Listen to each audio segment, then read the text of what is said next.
Welcome back to Breakfast Central. We are still speaking about the electoral amendment, the Senate's position. They've said that, we're carrying rumors, quote unquote, on social media, and that the actual position is they're sticking with the 2022 Electoral Act. But joining us to talk about where we are, what the implication portends for the future of election in Nigeria, is human rights advocate, Mr. Peter Akah. It's good to have you here, Peter. Thank you very much for having me. This one we're wearing matching colors. Yes, I mean, for Nigeria. Yes, Nigeria will work. It must work in our lifetime. It will.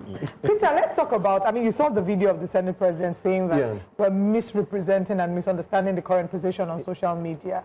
And he says that what the situation is that they're sticking to the 2022 Electoral Act.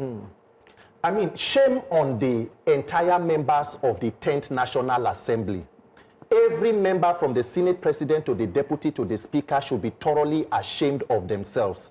It is unfortunate that in a democracy, Nigeria is being managed today by one of the most unproductive and dangerous assemblies of parliaments in the history of parliament. If Senator Akpabio is saying people are misunderstanding and that they are sticking to 2022 Electoral Act, so what was the need for an amendment? The most important aspect of that bill was the mandatory use of electronic technology in the transmission of results, which, by the way, is an INEC-owned resolution. The outgone INEC chairman wrote INEC position paper 21 on the use of electronic technology to reduce human interference, because the shrine of INEC or election rigging is in coalition centers. And today, after 2 years of considerations, the Senate ended up. Why? Because it is clear that the current government is waging a war on democracy and the electoral process. And now everything is beginning to make sense and link up, because you can now see the reason for the defections. If you have a system that, because Section 60 subsection 5 clearly talks about the presiding officer will transmit election results in a way and manner as prescribed by INEC. Now the question was, did INEC prescribe a way? Yes. Paragraph 38, 39 of the INEC guidelines clearly talks about electronic transmission of results. But in court, the judge said, since it was not an omission to the act, they could not hold INEC accountable, even when their guidelines is a sub-law of a main law. Now, what citizens were demanding was simple. Take what is on the INEC guidelines, let it be represented on the Electoral Act, and amend the relevant section of the Constitution, and then you begin to see this mischief. Because all the way, they have never wanted to carry out electronic transmission of results, because it is going to foreclose election rigging.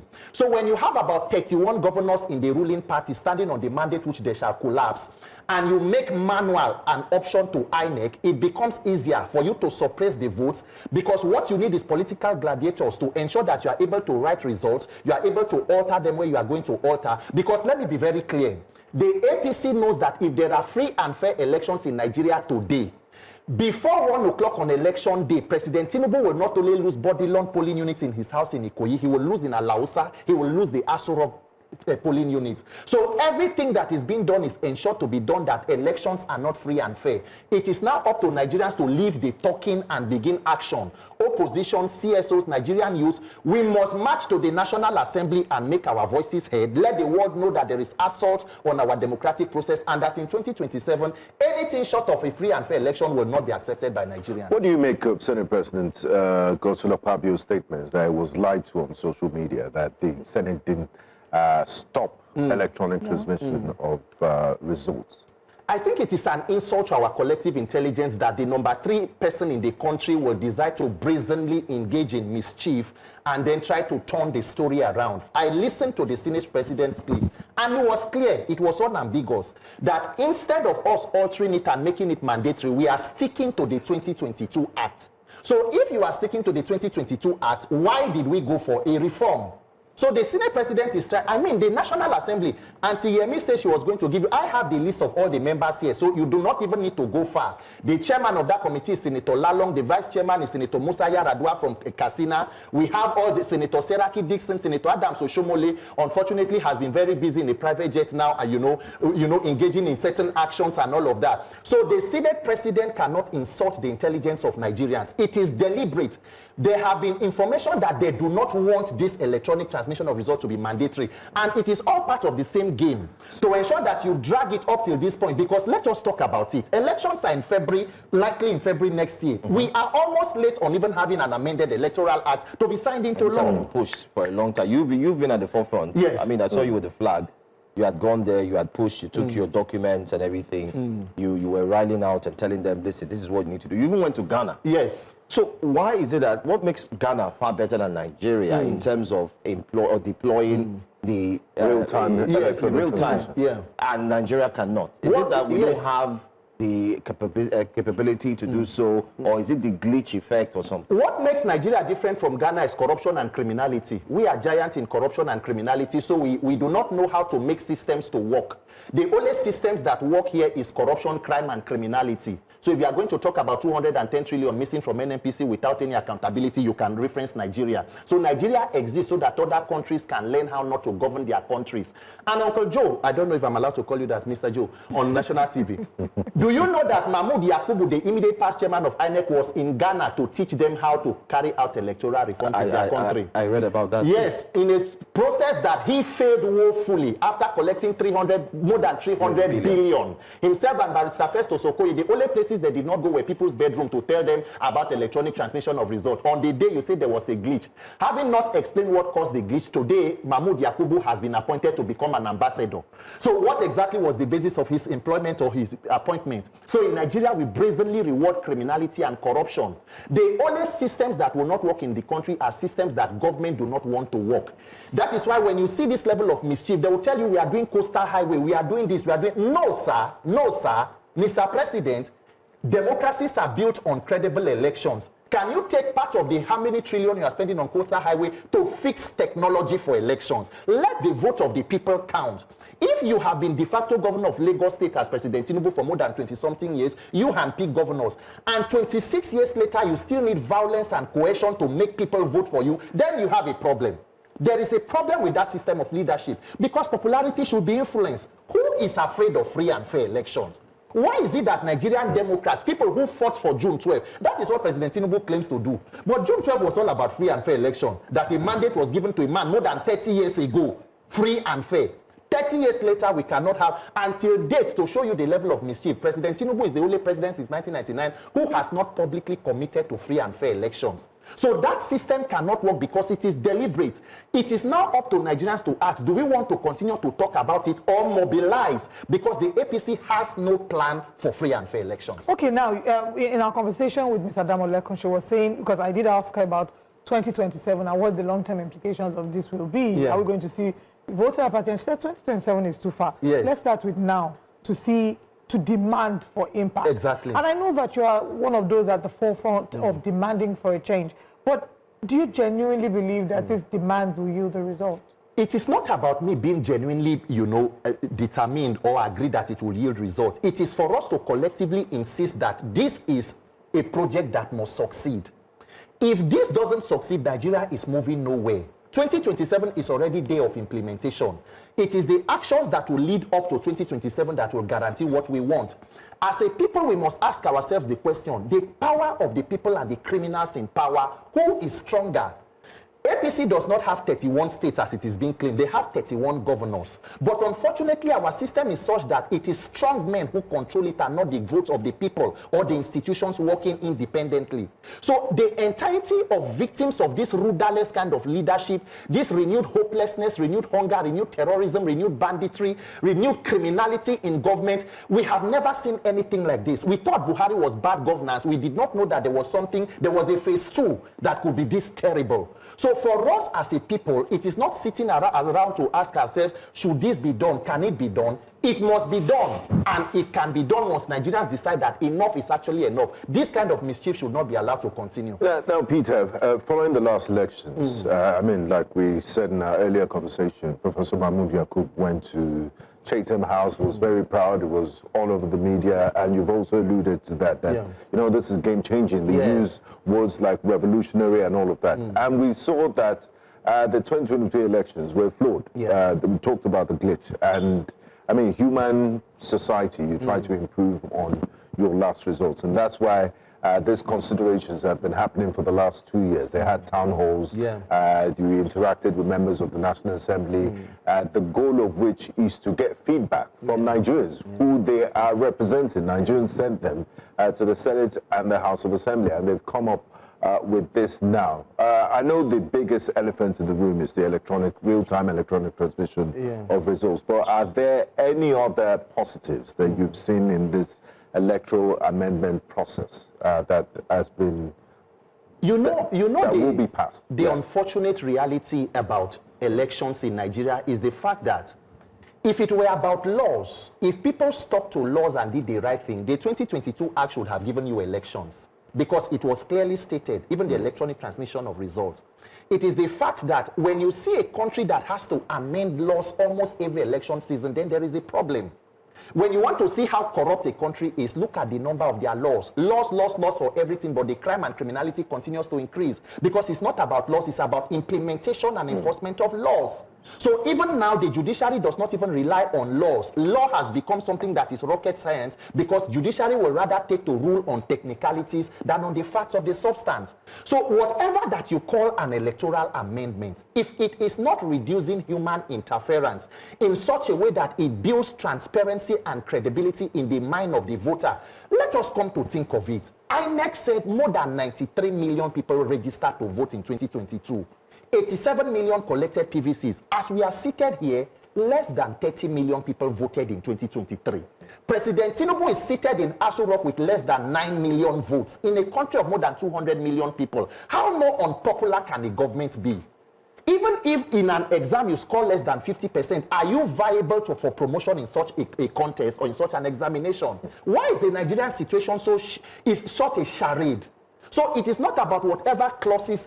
The main protection of elections is from voter registration to voting to transmission of results and the announcement. If that system is not proved from corrupt politicians and criminality, we are wasting time. All right. What about the flip side to this and the arguments that we may not be as ripe for this electronic transmission because of issues like, I mean, they cited network glitch or technical glitches. But there's also the network connectivity issues. You see how sometimes you want to make a payment and they're telling you there's no network, they're taking the POS around. So some people would argue that we're not as ripe as we think we are. And you'll be disenfranchising some because, well, there's electricity problems. Even in the last elections, there were people who would tell you that, oh, the system is down, you know, we haven't powered it, you know, just little technicalities here. How are the mighty fallen? Shame on Nigerian leaders that in 2026 Nigeria, this is an argument as to why a system cannot be reformed with technology. So we should be seated and talking about why technology will not work in 2026 Nigeria. When Ghana, Democratic Republic of Congo, is doing electronic transmission of results. The giant of Africa is the one who is giving reasons. And let me tell you this, Mischief, because that statement is completely put to rest. Do you know that it was Mahmoud Yakubu who went to visit the former NCC director as far back as 2018, Umar Dambata? They set up a steering committee, invited MTN, telcos to come. Let us know how you people have been helping JAM to conduct CBT exams in JAM. Let us see how we can implement it. Unfortunately, it was too close to the 2019 elections. They did not implement it. So they moved it to 2023. And they had all prepared. The only systems that will not work in Nigeria is what politicians do not want to work. Even NCC, the National Assembly, remember when Femi Gbajabiamila was speaker, he invited staff of NCC. They came to tell them that we have 3G in some places, 2G in some places. INEC wrote to the National Assembly and said, we are not asking you to pass what we have not tested. We are telling you to make legislation to back up something we are already implementing. As we are talking now, there are contractors in INEC who have been awarded hundreds of millions of contracts on electronic technology to be used during the elections. When there was a glitch, which of those contractors was taken to court? Which of them have been prosecuted? None. What is the consequence? So we sit down here and make excuses. People are engaging in absolute criminality and corruption, and Nigeria do nothing. So it's just and they are being rewarded. It's a convenient excuse. It's a convenient excuse. But what's happening to the Green Chamber now? Because it seems like they've also been pushing. They've been looking clearly. Don't you think that now that you have the Red Chamber making a decision, the Green Chamber will just say, you know what, time is gone. By the way, the INEC boss, Samu Piton, has come out with a statement that he's crying. His tears are based on, I don't have time. Let's close this reform quickly so that I can start work and release my timetable. Don't you think the Green Chamber will just say, let's just follow suit? I mean, the Green Chamber, that is the House of Reps. Yes. Yes, those are their partners in corruption. It is right and left arm of the same criminal structure. What do you expect? They are all standing on the mandate upon which they shall collapse. It is unfortunate that today we do not even have a National Assembly. That place is almost an extension of the executive. It is an APC town hall. They are only able to sustain corruption. If the president needs loan to borrow from OPE Clefe money, that is what they have the capacity to. When it comes to the substance of protecting Nigerians and making laws that can govern the people, we were together. Auntie Yemi knows, even from the X space we handled during the public hearings, for you to know the level of mischief. Some of the venues for public hearings of this Electoral Act Amendment Bill were taken to government houses, state government banquet halls, because everything is carefully choreographed and, put in this pattern to end up where it is today. So whatever that the National Assembly comes up with, whether the House of Reps, would not be far different from what we have today. This conversation must move from politicians to the Nigerian people. What exactly do we want to tolerate? Because the Nigerian political establishment will continue to test your ability to take criminality and corruption. Once you move to the next phase, they will show you that there is another phase to it until the people resist and say enough.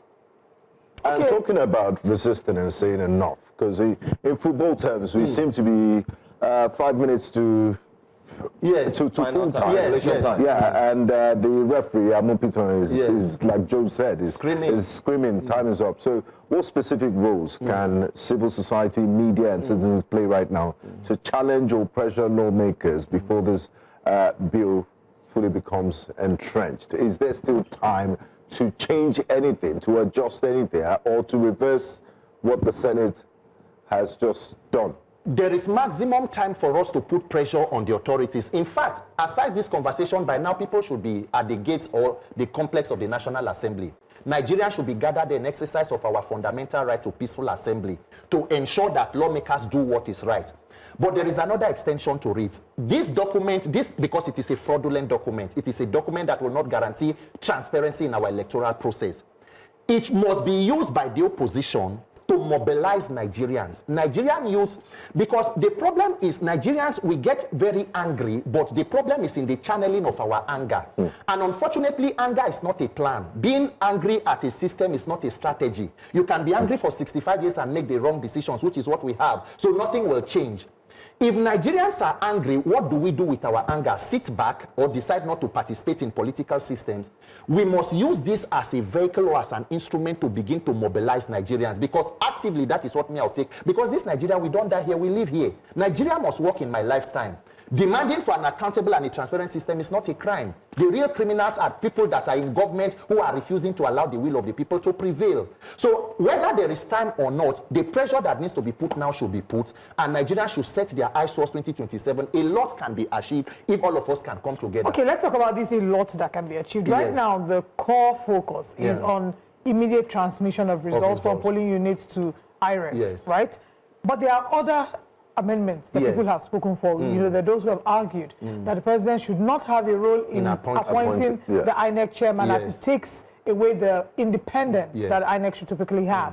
What other amendments do you suggest that we should consider? There were a list of other clauses that were put in before the National Assembly.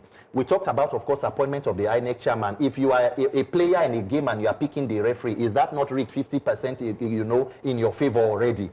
But then again, people talked about even if an independent body appoints, who releases the resources, so there is a lot of bureaucracy that can still be used to impose on the person to, to bend.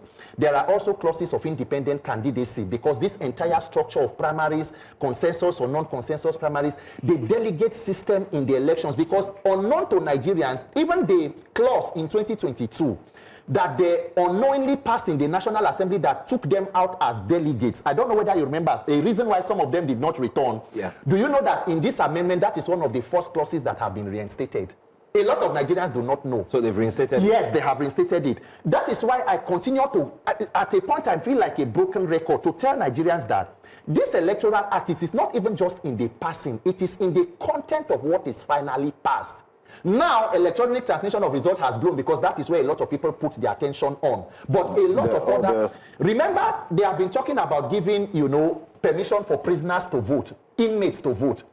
You know, when we talked and we asked them during the public hearing, they said it is because there was a court order. So we now say, can we approach the court to get an order to impose on you to pass electronic transmission of results? The chairman say, they say, you know, it became a cultural dance and a singing because they do not know how to explain it.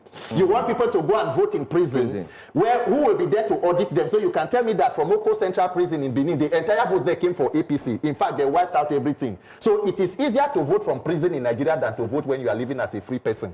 And we are not even talking about diaspora voting. I was about to mention that. Diaspora voting contributes positively, that sends in, you know, foreign effects to you and all of that. We do not consider them. There is high-level mischief across board. The set of people you see in power today, the ruling party, have no interest in entrenching democracy. We should not be ambiguous about that. You see this independence that is lacking, and thank you for highlighting the other areas, but this independence that many have argued is lacking in INEC. Yeah. Part of the criticism is also leveled against the judiciary. Yes. Because typically when there's an election, the next thing is if you're not satisfied, go to court. Yes. Right? The court is supposed to be the last hope of the common man, and after most elections, we have series of months in court issues. Part of the process, again, of appointing judges for the Supreme Court, the president is also involved. Yes. You know, so this has been an argument that why is the president involved? Why don't you make it strictly a National Judicial Council you know, responsibility that totally then affirms the independence of the judiciary and really entrenches separation of powers. So if you are to analyze what separation of powers looks like in Nigeria, you know, what would be your actual analysis of where we are and where we should get to be able to say, of a truth, we are practicing separation of powers and the rule of law as it should be. Olive, is it not a tragedy that in a democracy we spend, the budget of INEC for this year is likely to go up to $1 trillion. So we spend that huge amount of money to conduct an elections. Then in Nigeria, we then sit back and wait for the courts to choose leaders. That is the judicialization of your electoral process. So if the courts are going to pick leaders for us, why do we go to the polling units? There is a problem with that kind of system. The Nigerian judiciary has become the last hope of the uncommon man. They need to ask themselves the question. Nigeria almost does not have a judiciary. We have the legal department of every government in power. An institution that has no capacity to dispense justice for the states, rather for statesmen. That is why you can procure court orders. You have an APC emir in Kano, you have the state government emir, high court emir, federal high court emir. That is where we are as a people. If the judiciary had done the right thing to be a neutral arbiter, politicians will not weaponize the judiciary against the people. But in Nigeria today, the corruption has gone so bad that as a politician, save money and prepare to rig election. If you cannot save enough money to get to the tribunal, I mean, you can come from Fort and become the sitting governor of a state. We have seen it. Peter, just to add to what you're saying about the judicialization of the Nigerian electoral process. It's not even, you don't wait for elections anymore. Even political party internal matters. It's the courts that are telling us who's the rightful national chairman or secretary. Or which committee should be recognized and which faction should be recognized and all of that. Just before we wrap up, where do we go from here? What's the next steps? The question is, what do we want as Nigerians? Do we want a situation where every 4 years we subscribe for another 4 years of lamentation, because we call it, it is like a Shege subscription renewal program we hold every 4 years. Nigeria has many problems, but we must focus on the fundamental basis of fixing your problems. The simple problem of Nigeria is a lack of accountability. Leaders do not believe that power comes from the people. No matter how bad and corrupt they are, they can rig themselves back to the system. Once you fix your electoral process and elections become one man, one vote, the vote begin to count, every problem begins to fix itself. It is like autopilot, because the principal knows that if I get there and do not perform, there is a system that can take me out.